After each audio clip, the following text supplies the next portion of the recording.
3 ദിവസത്തെ ഉപവാസ പ്രാർത്ഥന. 2-3 ദിവസം എനിക്ക് ശുശ്രൂഷ. അപ്പം 3-ാമത്തെ ദിവസമാണ് ഞാൻ ചെന്ന് പകലും വൈകിട്ടും. ആദ്യത്തെ 1-2 ദിവസം വേറൊരു ദൈവദാസൻ അവിടെ ശുശ്രൂഷിക്കുക, ഒരു പ്രധാനപ്പെട്ട പാസ്റ്ററുടെ വീട്ടിലാണ്. അപ്പോൾ വർഷങ്ങൾക്ക് മുമ്പാ ശുശ്രൂഷ ആരംഭിച്ച് ഞാനും ചെന്നു. പകലത്തെ യോഗം കഴിഞ്ഞു.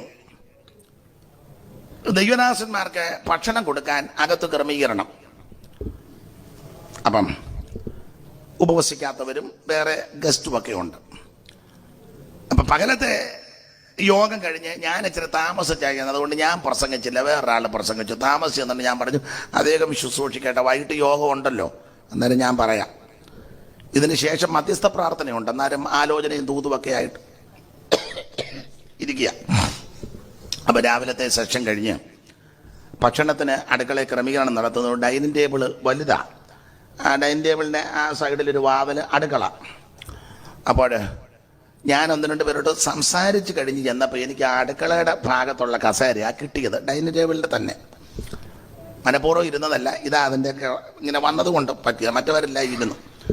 അപ്പോൾ അവിടെ ഇരിക്കുന്നത് കൊണ്ട് അടുക്കളയിൽ പറയുന്നത് പെട്ടെന്ന് കേൾക്കാൻ പോയിരുന്നതല്ല, സാഹചര്യം ഇതാ. പേരും സ്ഥലമൊന്നും ഞാൻ പറയുന്നില്ല. അപ്പോൾ ഈ പാസ്റ്ററുടെ ഭാര്യ വലിയ ഗേമിയാണ്. അവർ പാസ്റ്ററോട് പറയുന്നു, അടുക്കളയിൽ പറയുന്നത് എനിക്ക് കേൾക്കാം, പതുക്കെയാ പറയുന്നെങ്കിൽ അവിടെ ഇരിക്കുന്നതുകൊണ്ട് കേൾക്കാം, എന്നെ ദൈവം കൊണ്ടിരുത്തിയതാണ്.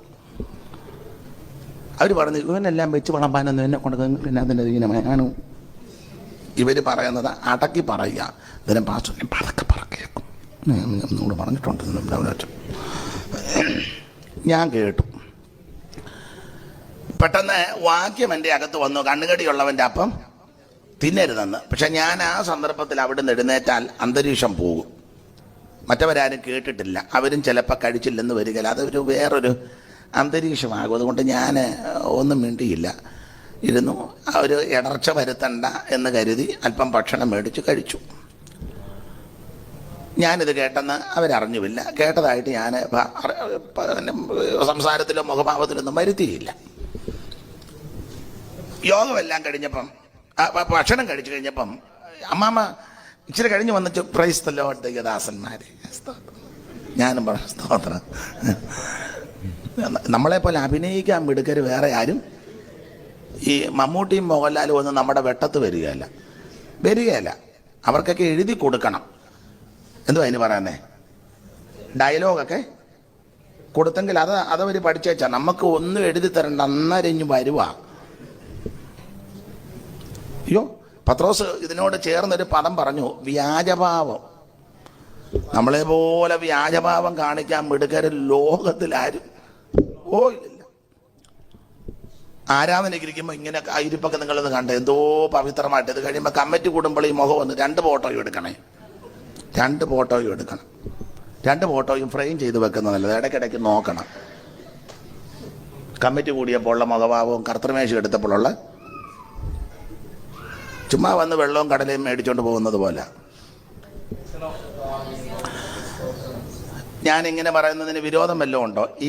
ഈ ശൈലി അതോ ഞാൻ ഇളകണോ? അല്ല, നിങ്ങൾ പറ. ഇടയ്ക്കൊന്ന് ഇളകാം.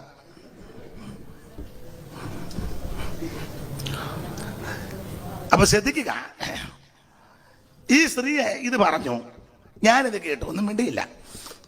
അത് കഴിഞ്ഞ് ഭക്ഷണമെല്ലാം കഴിഞ്ഞപ്പം പുള്ളിക്കാരി പറഞ്ഞത്, അച്ഛാ നമുക്ക് ദൈവദാസന്മാരെല്ലാം കൊണ്ട് പ്രാർത്ഥിക്കാം, ആലോചന കേൾക്കണം. ഞാൻ പറഞ്ഞ പ്രാർത്ഥിക്കാം, ഇരിക്കണമെന്ന് പറഞ്ഞു. ഇരിക്കണം. എല്ലാവരും ഇരുന്നു. ആ 2 ദിവസം ശുശ്രൂഷിച്ച്, പകലും ശുശ്രൂഷിച്ച് ദൈവദാസനുമുണ്ട്, ഞാനും ഉണ്ട്. ഞാൻ കുറച്ച് നാളായിട്ട് ആ നിലയിലുള്ള ശുശ്രൂഷകൾ ചെയ്യാറില്ല, പ്രവചന ശുശ്രൂഷ. ഒരു സമയത്ത് 10-25 കൊല്ലത്തോളം അങ്ങനെയുള്ള ശുശ്രൂഷകളാണ് ചെയ്തത്. ഇപ്പോൾ ഈ കൺവെൻഷനൊക്കെ വിളിക്കുന്നത് കൊണ്ട് ആ നിലയിലാണ് ശുശ്രൂഷകൾ ചെയ്യുന്നത്. പ്രവചനാത്മാവി നിറഞ്ഞ് ശുശ്രൂഷ ചെയ്യും. ഇപ്പോഴും ചില പ്രത്യേക അന്തരീക്ഷത്തിലും ചില പ്രത്യേക നടത്തിപ്പിലുമൊക്കെ ശുശ്രൂഷകൾ ചെയ്യാറുണ്ട്. എങ്കിലും കൂടുതലും ബൈബിൾ ക്ലാസ്സും കൺവെൻഷനും ഒക്കെ ഉള്ള ശുശ്രൂഷകളുള്ളത് കൊണ്ട്. അപ്പം ഞാനും ഇരുന്നു. ഞാൻ ഹൃദയത്തിൽ ഇങ്ങനെ പ്രാർത്ഥിച്ചു, കർത്താവ് ഈ സ്ത്രീയെ അകത്ത് സംസാരിച്ചത് ഇതാ, ഇവർ പുറത്ത് വന്ന് എല്ലാവരുടെ മുന്നിൽ നന്നായിട്ട് അഭിനയിക്കുന്നു. കർത്താവ് എന്തെങ്കിലും ആലോചന ഉണ്ടെങ്കിൽ ഒന്ന് തരണം, തന്നാൽ ഞാൻ പറയാം, പേടിയൊന്നുമില്ല. ഒത്തിരി പ്രാർത്ഥിച്ചു, പക്ഷേ ഒന്നും കിട്ടിയില്ല. വളരെ പ്രാർത്ഥിച്ചു. ഒടുവിൽ പ്രാർത്ഥിച്ച് വേറെ 1-2 പേര് ദൂതുമൊക്കെ പറഞ്ഞു. അപ്പം ഞാൻ ഇവർ ദൈവദാസി പ്രാർത്ഥിച്ചു. അപ്പം ഞാൻ പറഞ്ഞു, അമ്മാമ്മയെ പറ്റി എനിക്കൊരു വാക്യം പ്രകാശിച്ചു, അത്രേ ഉള്ളൂ, ഒറ്റ വാക്യം. അത് ആമോസില്ല, ഒറ്റ വാക്യം, ഒരു വാക്യമേ വെളിപ്പെട്ടുള്ളൂ. എന്തിനാ ഒത്തിരി വാക്യം? അതാ ഞാൻ പറഞ്ഞ യൂദയുടെ ലേഖനം പറഞ്ഞതുകൊണ്ട്. ആമോസ് 4:1-2 വായിച്ചേ, അറിവുള്ള വാക്യമാണ്. എളിയവരെ പീഡിപ്പിക്കുകയും ദരിദ്രന്മാരെ തകർക്കുകയും തങ്ങളുടെ ഭർത്താക്കന്മാരോട് കൊണ്ടുവരുവീൻ ഞങ്ങൾ കുടിക്കട്ടെ എന്ന് പറയുകയും ചെയ്യുന്ന ശമര്യ പർവ്വതത്തിലെ ഭാഷാന്യ പശു. ഞാൻ ഇത്ര പറഞ്ഞോളൂ, ഇതൊരു ഭാഷാന്യ പശുവാന്ന് പറഞ്ഞു, അത്ര പറഞ്ഞോളൂ. അത് പറഞ്ഞു, ഇത് ഒരു ഭാഷാന്യ പശു. അമ്മാമ്മയെ പറ്റി ഇത് ആലോചന, ഭാഷാന്യ പശു. വാക്യവും വായിച്ചോളാൻ പറഞ്ഞു. മെയിൻ പാസ്റ്റർ പ്രാർത്ഥിച്ച് യോഗം നിർത്തി, പിന്നെ ഇരുന്നില്ല. അദ്ദേഹം പൊതുവിൽ പറഞ്ഞു, വൈകിട്ട് യോഗം കാണത്തില്ലെന്ന് പറഞ്ഞു. തള്ള എഴുന്നേറ്റ് അരിശം കയറി പോകുന്നതും കണ്ടു. പുള്ളി പറഞ്ഞു, എന്നെ വൈകിട്ടത്തൂടെ വിളിച്ചതാ. എല്ലാവരും പോയി. എന്നെ ഈ ഇദ്ദേഹം കൈക്ക് പിടിച്ച് വലിച്ച് അകത്തോട്ട് റൂമിലോട്ട് കയറ്റി. ആരുമില്ല. കടകിന് കുറ്റിയിട്ടേച്ച് പറഞ്ഞ് കറക്റ്റ് ദൂതാ പറഞ്ഞെന്ന് പറഞ്ഞു. അലമാര തുറന്ന് ഒരു കവറും തന്നു. വൈകിട്ട് വേണ്ട, പൊക്കോളാൻ പറഞ്ഞു. 2 പകലും രാത്രിയിലും അന്ന് പകലും ശുശ്രൂഷിച്ച ദൈവദാസനുമുണ്ട്. പുള്ളിക്കും കവർ കൊടുത്തു. ഞങ്ങൾ സ്നേഹിതരാ. ഞാനിവിടെ ചെല്ലുന്നത് കൊണ്ടാണ് പുള്ളി വെയിറ്റ് ചെയ്തത്. ഒന്നിച്ച് ഞങ്ങൾ 2 പേരുടെ ഇങ്ങോട്ട് വന്ന്, വണ്ടിയൊന്നുമില്ല, ബസ്സിന് പോരണം. നടന്നു വന്നപ്പം ബസ്സിൽ കയറി. അപ്പം ഞാൻ ചോദിച്ചു, നിനക്ക് സ്വോത്ര കാഴ്ച വല്ലതും തന്നോ? കാരണം അന്തരീക്ഷം വല്ലാതാ. വല്ലതും തന്നു. അപ്പം ഞങ്ങൾ ബസ്സിന് എന്തോ തന്നു. അപ്പം അവനൊരു എമൗണ്ട് പറഞ്ഞു. അച്ചായന് വല്ലതും തന്നോ? ഞാൻ പറഞ്ഞു, എന്തെങ്കിലും തന്നു. ഞാനും എടുത്തു. അപ്പം ഞാൻ നോക്കി, അന്നത്തെ കാലമാണ്. എനിക്ക് 2000 രൂപ തന്നു. 2000 അന്നാന്ന് ഓർക്കണം. ഞാൻ ചോദിച്ചു, നിനക്ക് എന്തോ തന്നു? അച്ഛാ 750 രൂപ.